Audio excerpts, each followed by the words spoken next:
जय गुरु जी संगत जी, गुरु जी के परिवार, गुरु जी टुडे ब्लेसिंग्स में आपका स्वागत है।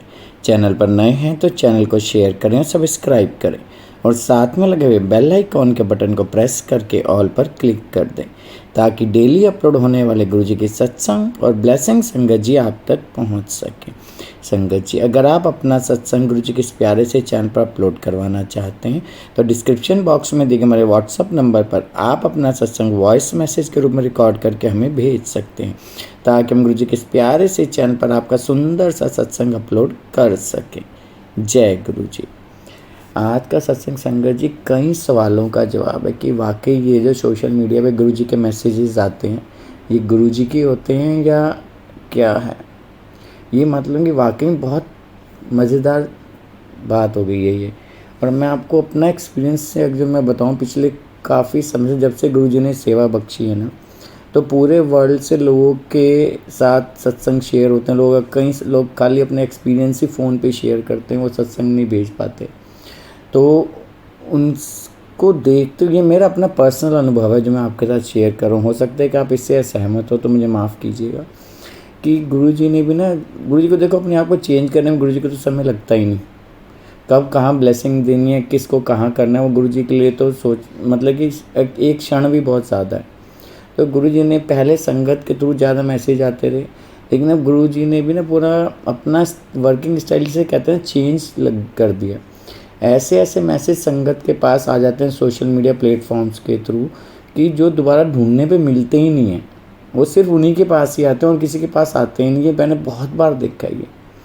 ऐसे कुछ इन्हीं सब ब्लेसिंग्स के साथ और मेन सत्संग के अंदर जो और बहुत खास चीज़ है वो है गुरु जी की महाशिवरात्रि पे जो गुरु जी की ब्लेसिंग्स अनलिमिटेड होती है। संगत जी वो आप जानते हो, महाशिवरात्रि और गुरु जी का जन्मदिन 2 दिन ऐसे हैं जब गुरु जी की ब्लेसिंग्स ना अनलिमिटेड होती हैं संगत के ऊपर।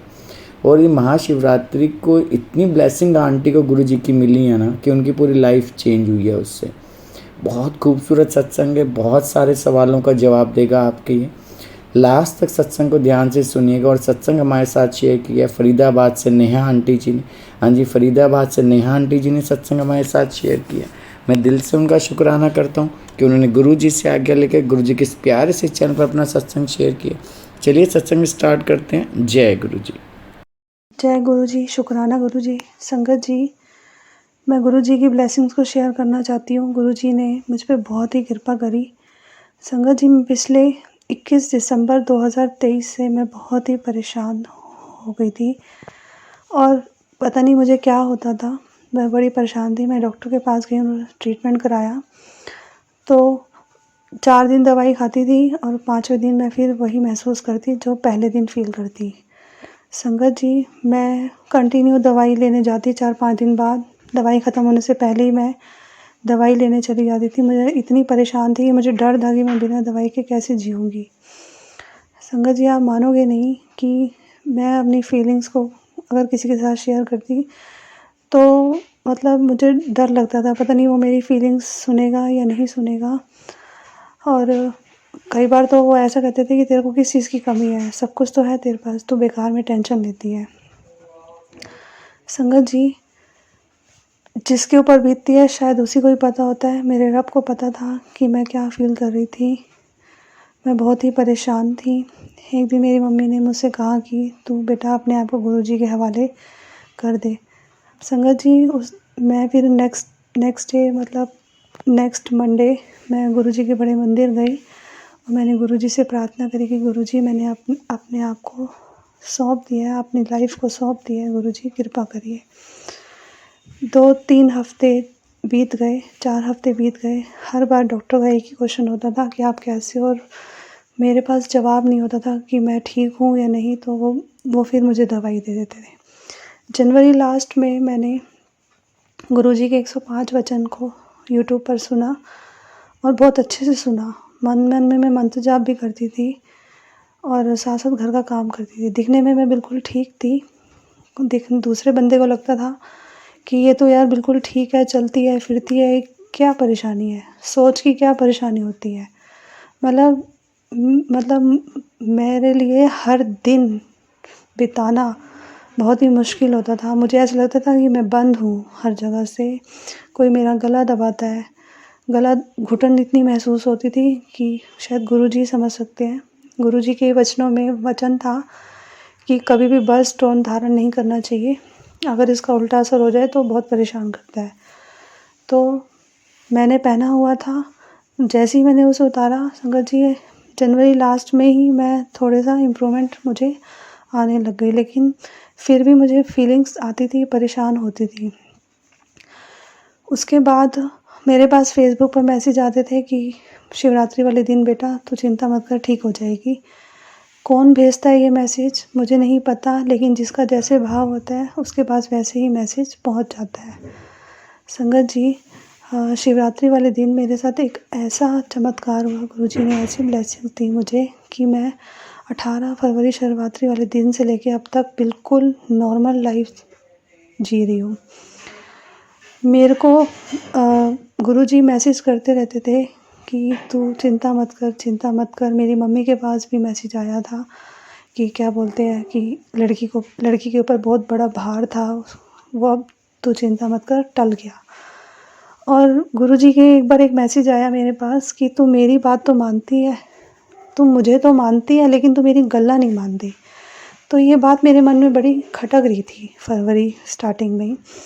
तो मैसेज आते थे गुरुजी के, गुरुजी शायद कोई संकेत देना चाहते थे मुझे, और हर बार ये मैसेज ज़रूर आता था कि शिवरात्रि वाला दिन तेरी ज़िंदगी का में खुशियाँ भर के आएगा, ऐसे करके मैसेज आते थे। शिवरात्रि वाले दिन मैंने पूजा भी करी, और शाम को हम लोग शिव जी की बारात में भी गए, लेकिन उस टाइम तक मैं शाम तक भी मेरी तबीयत ख़राब ही रही। मतलब जो मैं पहले फ़ील करती थी वही फ़ील मुझे आता रहता था। बस 4 दिन दवाई खाती थी, 5वें दिन फिर दोबारा से दवाई लानी पड़ती थी। मैं अपनी दवाई को गुरुजी के आश्रम में भी ले गई, 2 बार ले गई। दूसरी बार तो गुरुजी मेरे हाथ से मतलब वो दवाई ही गिर गई। शायद गुरुजी कहना चाहते थे कि बस वो दवाई नहीं खानी, और शायद मुझे समझ ही नहीं आया। घर आई, मैं गुरुजी के जल प्रसाद को मैंने धारण करा। दवाई अपनी, मेरे को थायराइड की प्रॉब्लम है, तो मैं अपनी दवाई गुरुजी के जल प्रसाद के साथ ही ग्रहण करती हूँ। और हमेशा गुरुजी से यही प्रार्थना करती थी कि गुरुजी मेरी दवाई को ब्लेस कीजिए, मैं बहुत थक गई हूँ दवाई खा खा के।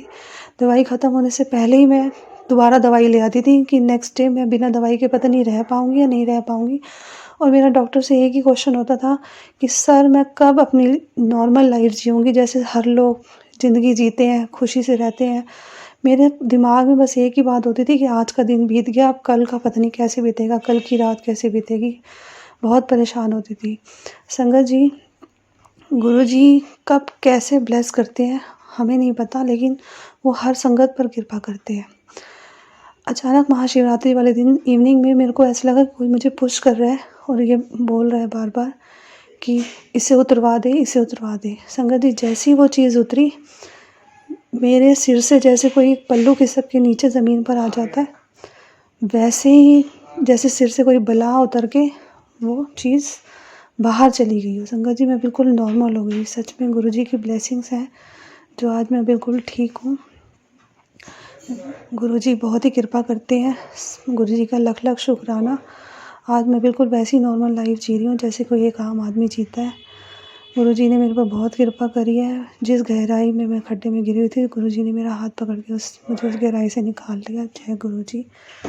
गुरुजी की इतनी कृपा है कि आज मैं बिल्कुल नॉर्मल लाइफ जी रही हूँ और इतना अच्छा महसूस कर रही हूँ जैसे कि एक आम आदमी महसूस करता है। गुरुजी ने मुझे इतना समझा, गुरुजी ने मेरी इतनी हेल्प करी। हर दिन को जिस चीज़ से मुझे डर लगता था, उस डर को तो गुरुजी ने ऐसे भगा दिया कि मुझे पता ही नहीं चला। गुरुजी का लख लख शुक्र है। मेरे परिवार वाले भी बिल्कुल नॉर्मल हो गए, जो मेरे बारे में बहुत टेंशन लेते थे। सबको लगता था पता नहीं इसको क्या हो गया है। सच में गुरुजी की बहुत ही असीम कृपा है। मैं बड़े मंदिर जाती हूँ, गुरुजी से बस यही प्रार्थना करती हूँ अपनी ब्लेसिंग्स जो है हमारे परिवार पर बनाए रखना, मुझ पर, बच्चों पर, मेरे हस्बैंड पर, सब पर कृपा बनाए रखना, पूरी सब संगत पर कृपा बनाए रखना गुरुजी। बस गुरुजी कृपा बनाए रखना गुरुजी। जय गुरुजी, शुक्राना गुरुजी, हर पल का शुक्राना, हर पल का शुक्राना गुरुजी।